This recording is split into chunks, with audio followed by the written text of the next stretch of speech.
আকাশে উঠছে মানুষ।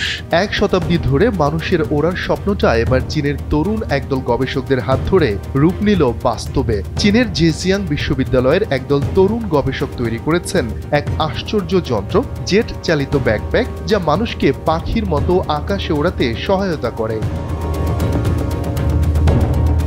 স্থানীয় সময় শুক্রবার তারা পরীক্ষামূলকভাবে এই যন্ত্রটি উড়িয়ে দেখান। দেখা যায় একজন মানুষ পিঠে ব্যাকপ্যাক বেঁধে কয়েক মিনিট আকাশে ভেসে বেড়াচ্ছেন, ঠিক যেন কোনো বিজ্ঞান বা কল্পকাহিনীর দৃশ্য। জানা গেছে ব্যাকপ্যাকটি চলে পেট্রোল চালিত ইঞ্জিনে। হাত নাড়িয়ে নিয়ন্ত্রণ করা যায় দিক ও উচ্চতা। একবার তেল ভরলে 3 থেকে 5 মিনিট আকাশে ভেসে থাকা যায়, আর গতি ঘন্টায় প্রায় 100 কিলোমিটার। গবেষক দল জানিয়েছে এখনকার যন্ত্রটি চালাতে কিছুটা বাহু শক্তির প্রয়োজন হলেও ভবিষ্যতে এমন সংস্করণ আসবে যে নিজেই উড়তে পারবে বা রোবট দ্বারা নিয়ন্ত্রিত হবে। তারা বলছেন ভবিষ্যতে এই প্রযুক্তি জরুরি উদ্ধার কাজ, সেনা অভিযান বা দুর্গম এলাকায় পরিদর্শনে বড় ভূমিকা রাখতে পারে।